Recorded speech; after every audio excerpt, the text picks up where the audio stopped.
heading into training camp, a big question mark around this Giants defense was who was going to be the starter at the cornerback 2 position. They signed Paulson Adebo in free agency, so it left Tay Banks and Cor'Dale Flott to kind of battle it out. It's a camp battle that I want to talk about. B. London here with Jared Schwartz. We've both watched camp. We've talked to both of the guys. 1 week and a half into training camp, who would be your CB2 right now and why? Look, this was definitely a competition between Deonte Banks and Cor'Dale Flott coming in. And for the first week and a half, they've been splitting the first-team reps, pretty much 50-50. Today, though, I noticed Cor'Dale Flott got a lot of the first-team reps. There was a lot of Banks with the second team. We spoke to Banks after practice, and look, he's never been a man of a lot of words. He's always been, pretty soft-spoken, but we were talking before. I think he dropped the ball a little bit. We asked him, is there urgency to live up to being a first-round pick? He had a rough year last year, and there really didn't seem to be much urgency coming from him. There didn't seem to be a lot of accountability coming from him. Not a lot of, I need to be better. I need to live up to expectations. A lot of the clock is ticking for me to be the player that this regime trusted me in. We'll see. One thing he talked about is Paulson Adebo, mentioned, was brought in, that he's been talking to him about finishing plays, and he learned that with the Saints from Marshawn Lattimore. And that was the big thing that we noticed last year with Banks, was he was publicly criticized by Jerome Henderson for not finishing plays, for his effort. And if there was one area that Banks said he needed to be better in, it was finishing plays and his effort. 2 new coaches, a new cornerbacks coach, a new secondary coach. We'll see if those voices can bring it out of him. Yeah, I think the voices are kind of speaking right now, per se, with, like you said, with Cor'Dale Flott kind of taking the majority of the 1 reps going into this camp. I thought by watching Tay Banks' social media and hearing guys like Bobby Okereke and Dexter Lawrence speak about him, not only through OTAs and minicamp, but at the beginning of training camp, I was ready and I'm locked in to watch this kid kind of turn that leaf. I think today I wanted to see him give a little bit more when it came to talking to the media, talking to the press about what it is that he thought that he needed to work on and get better. I know he said about finishing plays, but that could mean so much. And when you go into detail about your play and you give media, I know I'm media now, former player, but you kind of give them a little something to kind of look at you a little more in a different light. So it's not more about, are you going to finish a play, meaning are you going to run up, tackle a guy, because you're not going to do that in practice. I thought he had a nice little thud hit on Turbo Miller, Deonte Miller today, but I think when it comes to this kid, and because of how he is, and like he says, I want my play to do the talking, I want to see more because I like the kid. And I think that especially after that first year where he had all the swagger in the world, all the moxie in the world, yeah, he took a sophomore slump, as he said, but I want to see that type of confidence that he had going up against the Terry McLaurins and Garrett Wilsons in his first year. I want to see that Tay Banks. And I think maybe it's just going to take one strong day or maybe a really strong preseason performance to really bring that back out of him. And that's the thing, it's not like we haven't seen talent or ability. We've seen him flash, especially as a rookie. His rookie year wasn't that bad. It was really last year with a new defensive coordinator, a new regime that, maybe didn't fit some of his strengths as well. 2 plays today I thought really kind of encapsulate what we've seen. Yeah.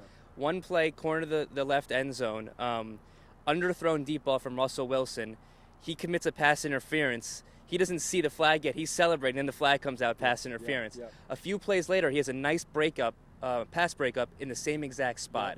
Yeah. So he has the ability. It's really that focus. It's, not looking back on a deep ball to, when you get called for a pass interference. It's that focus and that, it's really that mental aspect, because we've seen the skill and the talent there. It's really just, it's the mental part, and at this level, that sometimes is the hardest part to master. And not looking back at that deep ball, that's going to penalize you even more. Not just right there on the play because of what it meant. It was kind of just like a throw up jump ball to Bo Collins, who is not Justin Jefferson, who is not Terry McLaurin, George Pickens, CeeDee Lamb, guys you're going to see in week 1 and 2. That was a play where I think that through the training that we saw through his social media and the focus that we thought he was going to have coming in, and not saying he's not focused, but just in terms of the elite details and detailing your work, I thought that he would get his head back and make a play on that ball. And going up against a guy who's trying to stick to the roster, trying to make the practice squad,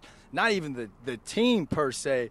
I would have liked to see Tay Banks come down with the pass breakup or even the pick in that situation. Made up for it on that jump ball to Greg Dulcich where he came down and broke that play up. That play stands. There was a little false start by the offense, but that play is going to stand. And then we talk about obviously the hit on Tay Miller. It was good to see him put some physicalness and put some pads on somebody, which was a knock on him last year. Let's kind of talk about Cor'Dale Flott, because Cor'Dale, I feel like, it's right there open for you. And this is former player in me talking, not Giants hype man MC talking. This is the former player who went through camp battles of his own trying to make a team, where I'm like, I got to come down with every ball that's thrown to me. Cor'Dale, I would like to see flash a little bit more on tape. He's been solid. He's been good. Probably doesn't have the mental errors or anything because he knows this defense and he picks up on it well. But then when you're trying to beat the incumbent, when you're trying to beat the guy that's already there in the spot, you got to put some plays on tape to kind of take that spot. He's almost the opposite of Deonte Banks.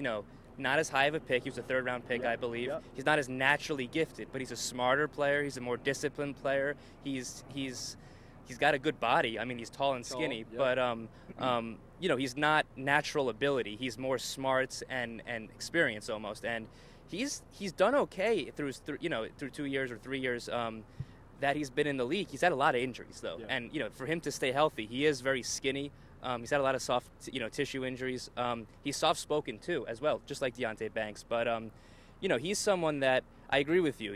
It is all right there for him. That second cornerback spot is right there for the taking. And today he was working with the ones, and they're not handing this to Deonte Banks by any chance and by any means. And if Cor'Dale Flott looks good, he looks good in preseason, stays healthy, most importantly, he certainly can run away with this job. Yeah, it's going to be interesting watching the rest of this battle, not only throughout training camp.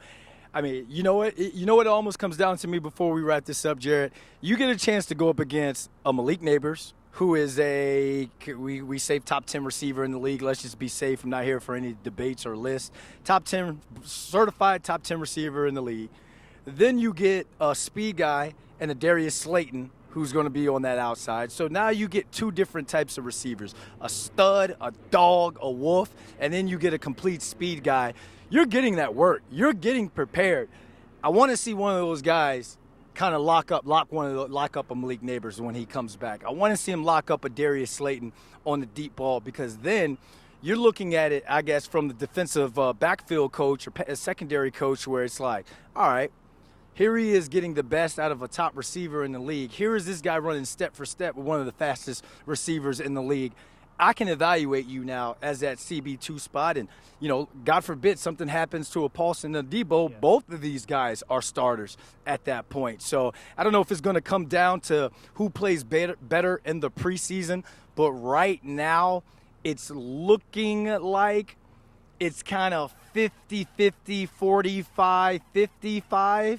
And one of these guys are going to have to take it. Final thoughts so we can wrap this up. As a former receiver yourself, you know how cornerbacks are. Yeah.